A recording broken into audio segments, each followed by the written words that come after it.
Bab 209. Juya melirik Chen Ye, matanya yang indah mengalir, dan dia berkata dengan ringan, "Ini masih pagi, bagaimana dengan secangkir kopi?" Omong-omong, saya tidak pernah mengundang anak laki-laki untuk minum kopi. Bukan pria yang menolak.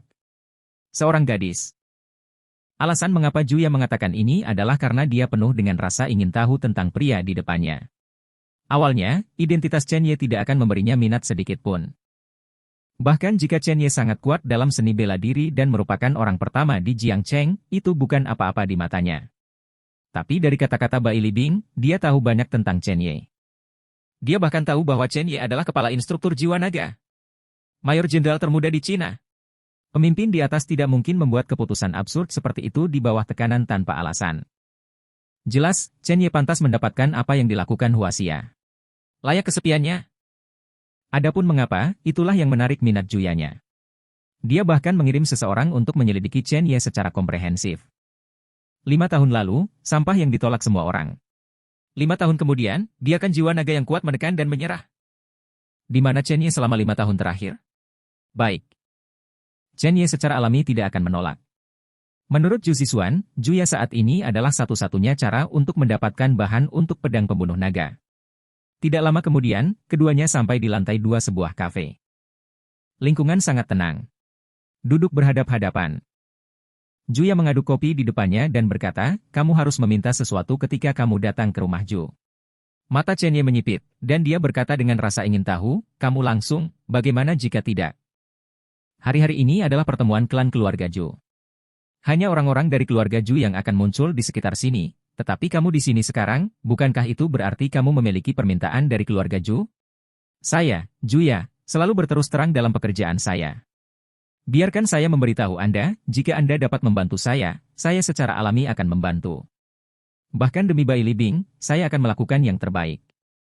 Karena pihak lain sangat langsung, Chen Ye tidak bermaksud bertele-tele, dan berkata, "Saya tahu bahwa keluarga Ju Anda pernah menempa pedang, dan saya membutuhkan bahan mentah untuk pedang ini."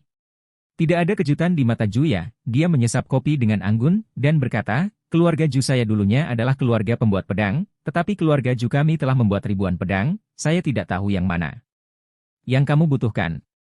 Bahan pedang. Detik berikutnya, pedang pembunuh naga muncul di tangan Chen Ye. Begitu pedang pembunuh naga keluar, aura meluap. Bahkan ada belitan mati lemas yang samar. Tepuk! Kopi di tangan Juya jatuh ke tanah. Kopi bahkan memudar di atas gaun putihnya. Di matanya yang indah, ada goyangan indah, dan dia menatap tajam ke arah pedang pembunuh naga. Wajah cantik itu penuh kejutan dan keterkejutan. "Po Xuanjian, bagaimana itu bisa muncul di tanganmu?" Juya tidak tahan lagi, berseru, dan tanpa sadar mengulurkan tangan untuk mengambil pedang Chen Ye, tetapi dihentikan oleh Chen Ye. "Aku punya kebiasaan. Hanya ada satu jenis orang yang menyentuh pedangku, dan itu adalah orang mati." Suara dingin itu terdengar, membuat Juya bergidik dan bangun sepenuhnya. Melihat Chen Ye lagi, ada sedikit ketakutan di matanya, dan dia berkata, "Chen Ye, saya benar-benar minta maaf, pedang ini sangat penting bagi keluarga Ju saya, itu sebabnya saya sangat kasar. Selama 100 tahun terakhir, keluarga Ju telah mencari pedang ini." Tanpa diduga, Po Xuanjian keluar. Dan itu berubah menjadi pedang patah. Kakek buyutnya pernah meninggalkan hukuman sebelum kematiannya, Po Xuan keluar, kaisar kembali. Dia berusaha keras untuk menenangkan dirinya, dan kemudian berkata dengan serius, "Chen Ye, maukah kamu memberikan pedang ini kepada keluarga Ju saya? Keluarga Ju saya bersedia menerimanya dengan harga berapapun." "Berapapun?" "Tidak kurang dari 2 miliar yuan." Mungkin tidak merasa cukup tulus, Juya melanjutkan, "Berdasarkan harga ini, Anda juga dapat mengajukan persyaratan lain. Bahkan jika keluarga Ju saya berutang budi kepada Anda, bantuan keluarga Ju dapat menyelamatkan hampir semua nyawa orang kuat. Ini jauh lebih berharga daripada 2 miliar ini." Pada saat ini, Juya bahkan lupa apa yang baru saja ditanyakan Chen Ye, karena pedang ini terlalu penting bagi keluarga Ju. Mata Chen Ye menjadi dingin dan dia menolak, "Aku tidak kekurangan uang, kamu harus tahu. Juga, bantuan keluarga Ju Anda, menurut saya, tidak berharga." Dia tidak suka apa yang dilihat orang lain padanya, tidak peduli apa hubungan antara pedang dan keluarga Ju. Itu miliknya sekarang, dan tidak ada kekuatan yang memenuhi syarat untuk mencabutnya. Juya mengerutkan kening ketika dia mendengar kata-kata arogan Chen Ye. Berani mengatakan bahwa bantuan keluarga Ju tidak berharga, dan diperkirakan hanya ada anak muda di depannya. Meskipun dia sedikit kesal di dalam hatinya, dia masih tersenyum. Chen Ye, mungkin saya sedikit bersemangat hari ini. Saya minta maaf kepada Anda, kondisi yang baru saja saya tawarkan dapat dinegosiasikan kapan saja, dan Anda punya 10 hari. Pertimbangkan waktu. Juga, bahan mentah yang kamu sebutkan tentang menginginkan pedang ini tidak mungkin. Untuk keluarga Ju, ini adalah bentuk kepercayaan.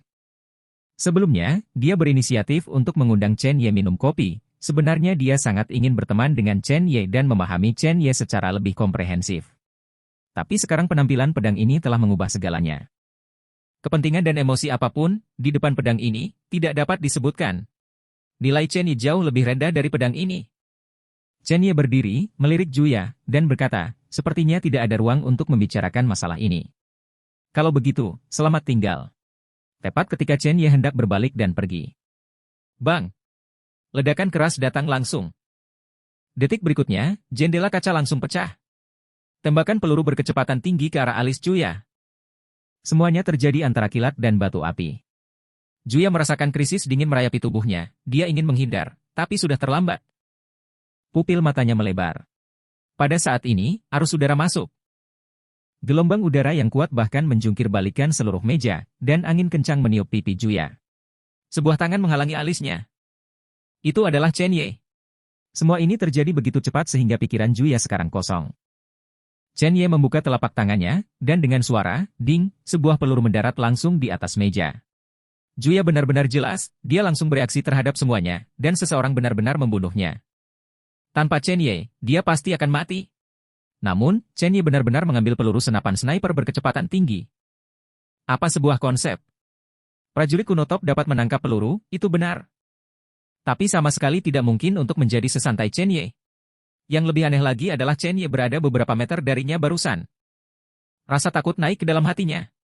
Bukan dari peluru. Itu datang dari pemuda yang dingin dan sombong di depannya. Tanpa berpikir lagi, Juya menelepon, matanya menjadi dingin, dan dia hanya mengatakan satu kalimat di telepon, saya ditembak di kedai kopi Take, dan dalam 10 menit, bawa pembunuhnya kepada saya. Tubuh akan muncul di depanku. Telepon ditutup. Setelah itu, Juya memandang Chen Ye dan berkata dengan penuh terima kasih, aku berhutang budi padamu, tanpamu. Chen Ye sama sekali tidak memperhatikan rencana pihak lain, dan pergi keluar dengan saku di sakunya. Ketika dia hendak turun, dia menjatuhkan sepatah kata pun. Kebaikanmu tidak berharga di depanku. Bab 210. Mendengar kata-kata Chen Ye, Juya tertegun di tempat. Kebaikannya tidak berharga. Berapa banyak pejabat dan tuan muda dari keluarga papan atas yang ingin menyenangkan diri mereka sendiri? Akibatnya, anak ini sepertinya tidak peduli sama sekali.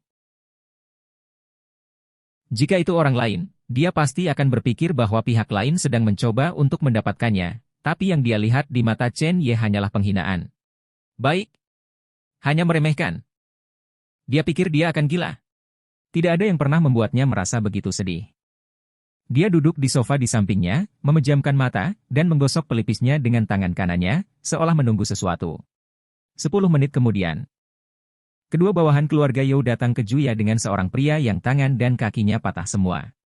Nona, seseorang telah membawanya. Berlutut. Keduanya memaksa pria itu ke tanah. Pada saat ini, Juya tampak seperti orang yang berbeda, memancarkan rasa dingin di sekujur tubuhnya. Dia menatap pria di depannya dan berkata, mengapa kamu ingin membunuhku? Siapa yang mengirimmu ke sini? Dua pertanyaan ini. Pria itu mengangkat kepalanya dan melirik Juya, matanya merah, dan dia mengucapkan beberapa kata aneh di mulutnya. Mendengar suara ini, wajah Juya sedikit berubah. Sepertinya itu adalah kelompok orang Asia Tenggara, pihak lain melanggar kontrak terlebih dahulu, keluarga Ju kami hanya menggunakan beberapa cara, jadi kami tidak dapat menahan begitu cepat. Bukan untuk Chen Ye, saya akan itu mungkin ada di tangan kalian. Saya benci ancaman, keluarga Ju kami sangat membenci ancaman. Juya mengulurkan tangannya, dan keluarga Ju yang kuat menyadari sesuatu dan menyerahkan belati di pinggangnya kepada Juya. Detik berikutnya, belati menghilang. Aku melihat tangan Juya mengusap lembut di depan pria itu. Dalam sekejap, pupil pria Asia Tenggara itu melebar, dan dia menatap Juya di depannya dengan ngeri. Dia tidak pernah membayangkan bahwa seorang wanita cantik akan membunuh seseorang seperti ini. Bang! Tubuhnya jatuh ke genangan darah. Tuan keluarga Ju lainnya dengan hati-hati menyerahkan handuk. Juya mengambil handuk, menyekat tangannya dengan hati-hati, dan kemudian memerintahkan, pertama, buang mayat ini. Kedua, para ahli dari keluarga Ju dikirim untuk terbang ke Asia Tenggara dalam semalam. Mitra itu, tidak peduli siapa mereka, tidak akan tinggal. Dia mengerutkan bibirnya, wajahnya penuh kebencian. Siapapun yang berani menyinggung perasaannya biasanya hanya memiliki satu tujuan, dan itu adalah kematian. Ya, Bu. Chen Ye meninggalkan kedai kopi dan langsung menelepon Xiao Deng untuk memintanya menjemputnya. Sambil menunggu di persimpangan, dia terkejut menemukan bahwa ada beberapa napas yang lebih kuat di sekitarnya. Tampaknya kekuatan keluarga Ju ini memang tidak biasa. Saya dulu berpikir bahwa keluarga Ju hanya melakukan bisnis obat-obatan, tetapi saya tidak menyangka ada latar belakang seperti itu di baliknya. Tampaknya air di Jiangcheng tidak terlalu dangkal, mungkin keluarga Wu hanyalah salah satu ikan kecil. Pasti ada buaya raksasa yang tenggelam di bagian terdalam. Segera, mobil berhenti di depan Chen Ye, dan Chen Ye masuk ke mobil. Xiao Deng berjalan menuju villa. Tuan Ye, kepala desa meminta saya untuk mengingatkan Anda bahwa Provinsi Jiangnan telah bergejolak baru-baru ini. Tidak ada yang penting. Sebaiknya jangan keluar, jika tidak maka akan menghindari masalah, Xiao Deng mengingatkan saat mengemudi. Chen Ye tidak berbicara, dan menutup matanya. Masih ada beberapa hari sebelum ulang tahun ke-60 Tang Ao. Kesenangan baru saja dimulai. Tidak mungkin membuatnya Chen Ye meringis. Jika Tang Ao benar-benar menemukannya, itu hanya untuk memajukan kematiannya. Tapi beberapa hari ini, tidak ada yang bisa dilakukan, dia tidak berencana untuk keluar, sekarang saatnya untuk berlatih. Tepat saat Chen Ye berpikir, sebuah panggilan telepon masuk. San Yi yang menelepon. Ada apa, Xiao Yizi? Kata Chen Ye. San Yi di ujung telepon mendengar Chen Ye menjawab telepon dan menarik napas dalam-dalam. Chen Ye, di mana kamu sekarang? Bisakah kamu datang ke gedung perdagangan internasional Huayuan? Grup Tianzhen mengalami beberapa masalah kecil. Ruosui tidak bersamamu? Chen Ye mengerutkan kening, dengan kemampuan siar Ruosui, beberapa hal seharusnya bisa ditangani. San Yi menjawab, Ruosui kembali ke rumah Xia untuk menangani beberapa masalah, tetapi telepon tidak tersambung. Presiden Shen baru saja pergi dan masih di pesawat, jadi saya tidak dapat dihubungi untuk saat ini. Jangan tanya, cepat datang, oke? Gedung Perdagangan Internasional Huayuan lantai 15. Oke, kamu tunggu di sana. Chen Ye menutup telepon dan langsung menyuruh Xiao Deng untuk berbalik dan pergi ke Gedung Perdagangan Internasional Huayuan. Sejauh yang dia tahu, hari ini, San Yi menyewa seluruh lantai di Gedung Perdagangan Internasional Huayuan. Untuk saat ini adalah alamat cabang Grup Tianzhen di Provinsi Jiangnan, dan Grup Tianzhen juga akan membangun gedung di Provinsi Jiangnan di masa depan. Selama waktu ini, San Yi bertanggung jawab atas urusan Grup Tianzhen di Provinsi Jiangnan. Awalnya lebih baik memiliki Xia Ruosui dan Shen Haihua, tetapi ketika sesuatu yang besar terjadi dan tidak ada orang lain yang bisa dihubungi, San Yi hanya bisa menelepon dirinya sendiri. Terlebih lagi, dia adalah pimpinan grup Tianzhen, dan tidak baik menjadi penjaga toko yang menyeret tangan sepanjang waktu. Pada saat yang sama, Gedung Perdagangan Internasional Huayuan. Lantai 15, Grup Tianzhen. Kantor San Yi. San Yi duduk di kursi, mengerutkan kening pada pemuda di depannya. Dengan sedikit rasa dingin dan bangga, pemuda itu bersandar di sofa dengan kaki di atas meja. Sangat tidak beradab. Ada dua pria lurus berdiri di sampingnya, meskipun mereka tidak melepaskan napas, mereka memberi San Yi rasa ancaman. Melihat San Yi meletakkan telepon, pemuda itu berkata dengan enteng, ada yang bisa berbicara di sini. Dia sedang dalam perjalanan. Meskipun San Yi sedikit tidak senang, dia tetap berkata. Pemuda itu mengangguk, matanya terus menatap sosok bangga San Yi, sedikit serakah. Dia melirik arlojinya dan berkata, karena grup Tianzhen Anda ingin bergabung di Provinsi Jiangnan, Anda harus membutuhkan payung pelindung. Saya, Lei Ze, dapat memberi Anda lapisan perlindungan ini sehingga Anda tidak akan diganggu di Provinsi Jiangnan. Saya tidak mau banyak. Saya hanya ingin 20% saham. Tentu saja 20% saham ini memiliki hak suara. Nada suaranya sangat tenang, seolah-olah dia mengatakan sesuatu yang sangat biasa. Nadanya penuh percaya diri dan mendominasi, sangat kuat. Seolah-olah pihak lain tidak menyetujui kondisinya, akan ada konsekuensinya.